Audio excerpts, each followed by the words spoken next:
Grabe, sobrang bago.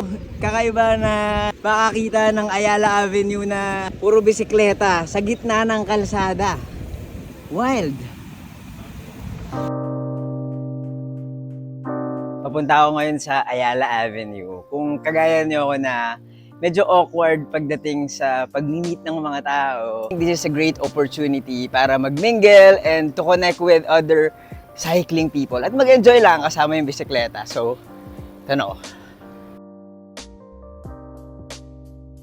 Nag-invite kami ng mga friends at mga nagpa-follow sa akin sa first bike ride na magkita-kita sa Ayala Avenue para mag-enjoy sa car-free day. Ang sarap lang na maluwag yung kalsada, na walang sasakyan, ikot-ikot lang. Fun day with friends, family, and the community. Naghanay pusa. Meron din mga aso, may mga hayop. Wow, bagong bike! Kakaiba lang na makita yung Ayala Avenue na walang sasakyan. Kundi bisikleta, tapos mga tumatakbong tao. Or naglalakad, mga pamilya, nag-enjoy. Saya, ang aliwalas. Ito pala yung dalawang bike ngayon. Traction Rolio. Hello! Chilling like a villain. Woo!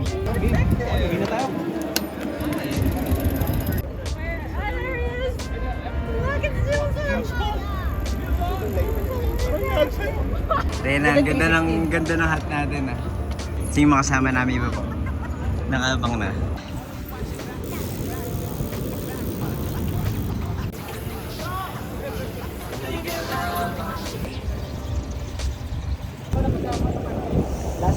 Grabe, daming bikes oh.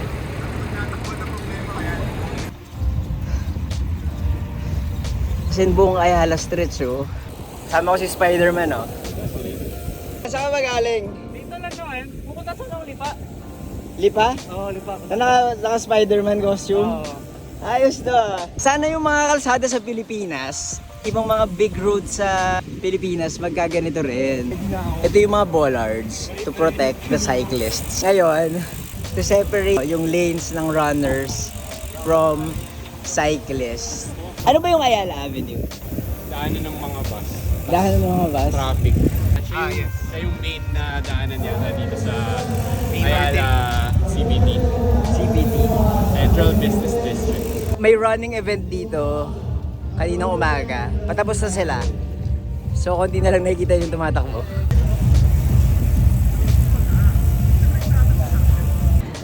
Hindi nakakapagod. Actually, yung kilometers na umiikot ngayon pero hindi nakakapagod. Siguro dahil walang sasakyan. Hindi mainit. Tapos chill pace lang din naman. Saan ka ba galing? Dapat share pero sa boso-boso umuwi na ako kasi gusto ko itong makita eh. Eto, kasama ko yung mga kaibigan kong nag-gravel. Saya.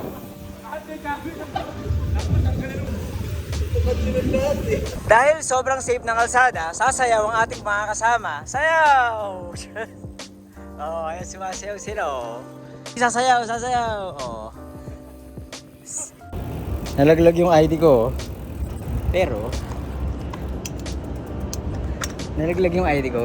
dahil car free today, madali ko siyang mapupulot. Oops. Ba? ID ko ng kondo. Every Sunday ng September, sinasara ng Ayala Avenue yung kalsada nila sa mga kotse saka sa mga other motorized vehicles. Kaya libreng-libreng nakakapag-jogging, nakakapaglakad at nakakapag-bisikleta yung mga tao. Sino yung nag-isip ng gawing ganito yung Ayala for... Hindi ko alam kung sino talaga nag-isip, pero I think yung Ayala Land sila yung nag-come up with this decision. Kasi recently, madami silang mga issue with being a car-centric city. Nag-announce lang sa social media, tapos naisip namin, wow, this is a good development, this is a good opportunity na ipakita sa ibang mga syudad na kung kaya ng Ayala Avenue na gawing car-free yung streets nila.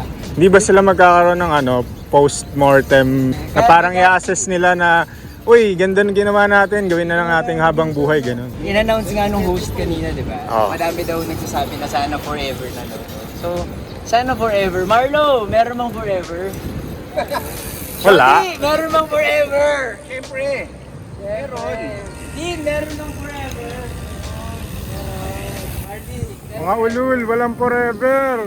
Malapit nang mag-alas 10, kaya ibabalik na ang mga kotse sa Ayala Avenue. So sinusulit na namin kasi bihira lang itong mangyari. Every Sunday ng September. Sana gawin na nila every Sunday of the whole year. Tuwang-tuwa yung mga tao. We feel like we are in a livable city. Yes, livable city! Saan nagaling yun? At dahil nga maganda at masaya yung nangyari, expect nyo na mag-a-announce pa ako ng mas madaming group rides. Abangan nyo na lang sa Instagram ng First Bike Ride kasi nag-enjoy talaga akong magtawag at mag-organize ng mga ganitong bike rides.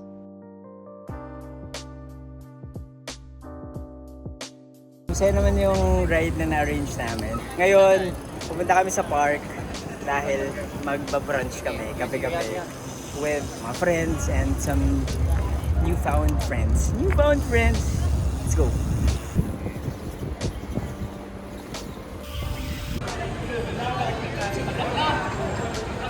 Daming bike ko. Kakusapin natin yung mga tumambay dito sa coffee shop. Yung mga nag-bike kanina sa Car Free Day ng Ayala. Let's go! Ganito lang kami dito. Tambay-tambay lang, ganyan. Ito yung una nating tatanungin. No? Hi po, ako po si Marlo Apeles. Pa-follow po yung IG account ko, Budol Baji. Kamusta naman? Anong nararamdaman mo sa ride natin today? Actually, sobrang saya ko na nag-invite ka. Ang dami kong nakakita na mga kabike ko before nung pandemic. So parang reunion party. Birthday mo ba? Konti na lang. Medyo. Akala ko birthday mo eh. Surprise, may pa-cake sila mamaya. So yun, masaya. Daming mga tao ulit. Ang susunod nating i-interviewin ay... Pwede ba ito interviewin? Ano ang masasabi mo sa confidential funds? Joke lang, hindi yun. Masaya ka ba sa nangyari today? Yes.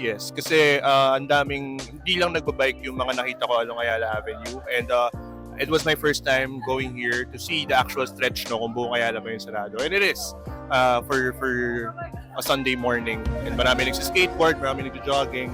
And I think this is the perfect opportunity for Makati to bring their citizens no, to have activities talaga.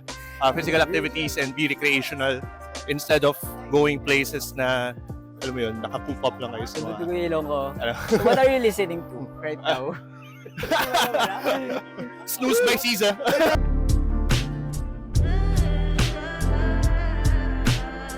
Ano pangalan mo pala? Jason. Jason? Sir, pwede ka wala namin tanong yan? Yes. Ito yung microphone mo.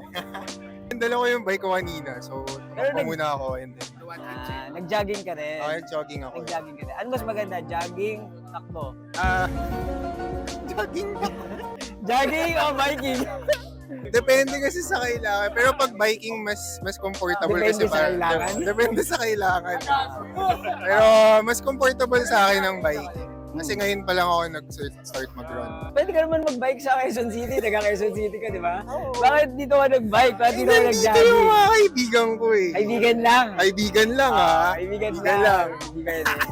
Kaibigan lang. Kaibigan, hindi Oo, kaibigan. Walang magmamahalan dito. Wala. Walang forever. No forever. Okay. Ay, nakalimutan ko yung pangalan mo. Ano pangalan mo? Jofferlin. De joke. Jofferlin. Nemo Gonzaga. Okay. Ang una naming tatanong sa'yo ay, what is love? Taga saan ka ba? Marikina. Marikina. Ba't di ka nag-bike sa Marikina? Ang hirap sagot. Masaya ka naman. Yeah, ayan. Define happiness. Happiness. Wala. You're generally happy. Ito yung camera mo. You're generally happy from time to time. Yan. For me, that's happiness. Okay, yun lang. Salamat. Pwede mo lang. Sayo ka daw. Paano yung sayo? Professional dancer to. Ano yung sayo? Sasayo ka daw. Ito. Ayun na. Laban. No, laban. Laban. Ay, okay, wait lang. Anong pangalan? Jansen. Jansen.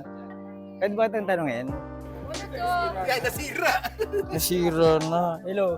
Kamusta ka? I'm fine. Oh, she's fine. Kamusta ang ride kanina? It's nice. Nakakaiyak. Nakakaiyak? I teared up. Talaga, naiyak ka. Ba't ka nakaiyak? Sumempa lang. When I saw the person on the wheelchair, diba? The woman being pushed in the wheelchair. Meron ako wheelchair. Yeah. Diba? Ang ganda. Bakit importante yung mga ganitong bagay para sa'yo? Yung mga pagpapasara ng kalsada. Tapos parang pwede ka mag-bike, maglakad, mag-jogging. Yeah, I guess it makes it more accessible for everyone, even those who are disabled. Yes. Not just people like us. Shit, dami nag-i-English dito. Sorry na. No, yeah. So, the next question. Pero sana maulit to, ganyan. Tapos Hindi lang- ma-inspiring ibang cities. Oo. Sa tingin mo, may forever dito. Oo. Yes, may forever. Ikaw nahanap mo na bang forever mo? Hala, wait, whoa. Okay, ano ba pangalan nila? Ali. Ali. Ay, meron tayong i-interview. Mga artista naka-shades. Sir, excuse me, are you a celebrity? Are you an artist? GMA ka or ABS? Kapuso ka, pamilya, kapatid? Viva Max. Ay, wow. Kamusta ang ride mo kanina sa Ayala? Sa Ayala Ave. Okay naman. Iba siya from yung usual na commute sa Ayala. Bike commuter ka? Mayroon pa mag-bike commute sa Metro Manila? Recently, the past few months, siguro mas mahirap talaga. Mas mahirap. Mahirap. So ito, madali lang. Pag walang kotse, nawawala yung anxiety. Yung anxiety, hirap. Yung hirap. Yung mayaman. Ano yun? Yung mayaman. Paano yung mayaman? Kasi mahirap eh. Ah. Hindi ako horny. Anyway, hindi, joke lang. Hindi. Masaya naman yung ride mo today. Masaya naman. Meron ka bang wish? Iba na ba lang? Wish ko parating ganyan yung Ayala Ave. Ano favorite color mo? Blue? Blue. Yeah, ay naka-blue siya ngayon. Anyway, maraming salamat. What's your name? Justin. Justin. Kasama namin si Valerie. Kamusta ang ride mo today? Masaya. Nag-ride ka ba? Oo, super. Well, Tapos hindi ka na pa nakita eh. Oy, 2 beses ako umikot. Nag-ikot Dalawang ka. beses ako umikot. Ikot. Alam mo yung kanta ng ikot-ikot ni Sarah Heronimo? Hindi ako marunong sumayaw. Alam ko. Papakantayin kita. Oh, I can't. Pwede. Ikot-ikot lang, ikot-ikot lang. Isa pa nga. Ikot-ikot lang. Isa pa. Ikot-ikot lang. Ikot-ikot lang. Sabi mo, ikot-ikot. Ikot-ikot. Yan, okay. Hindi, natanong ko lang is, masaya ba yung mga ganito? Yeah, sana lagi. Sana forever na yung Sunday. Car-free day. Forever. Yeah, hello, May Bahati. forever. Wow. Oh, may forever. Nagka-Baguio ka, di ba? Yeah. May mga ganito ba sa Baguio? Sana i-open na yung session road for the bikers every Sunday. Kasi hindi. Bawal mag-bike Doon ang sa part Senado. pwede mag-bike, di ba? Yeah, pwede. Forever. Forever doon. Forever doon. doon. Forever. Pero sa session, hindi pa pwede. Sa session. Ibang session mga ginagawa doon. Oo. Oo. Session bike. Session. Session. Wow, session. Okay. Marty, salamat. Ganda ba naman mag-session sa Baguio, malamig? Yeah, bike session, yeah. Okay na. Ay, meron ka ba? May gawin ka ba? Ako hindi mo tatanungin. Walang iya. Kain ka. Oo, kakain tayo. Teka lang. Halika. Ano ba gusto mo tanong ko sa'yo? Ba't di mo tinatanong? Ano gusto? Ano Dahil gusto mo gusto ko lang tanong? sabihin na tama lang tong ginawa ng Ayala na sinara nila yung kalsada nila kasi masyado na silang mayaman. Ano masasabi mo dun sa mga Ayala Road closure ng every Sunday? Masaya naman ako Masaya. na nangyari to. Una, masaya kasi it's an opportunity na makipagkita-kita. It's an opportunity na makita ko ang aking mga friends. Oo, Kagaya eh, mo. kinilig nga ako eh. Pag-usapan niyo ba yung damit? I Oo. think destiny kami. Pero, salamat Specialized. Salamat Go Far. Oo. Hindi. Masaya ako na nangyari to. Kasi nakikita ng mga tao na, pwede palang mangyari yun. Oo. Na isa lang mga kalsada. Marami para nga sa mga, active feel ko traffic. mga hindi talaga nagbabike sa Makati. Tapos ngayon, feel nila safe na magbike. So magbabike na sila. Alam na talaga natin, safe talaga kapag ganyan ang kalsada natin. Na free from danger. Danger! Danger! Actually, gusto ko lang po talagang kumanta. Ikot-ikot lang, ikot-ikot lang. Sa pa nga? Ikot-ikot lang, ikot-ikot lang. Ikot-ikot lang. Ganon. Ikot-ikot lang. Ikot! Yan, tama. Ikot-ikot lang, ikot-ikot lang. Ayoko na. Okay, ending.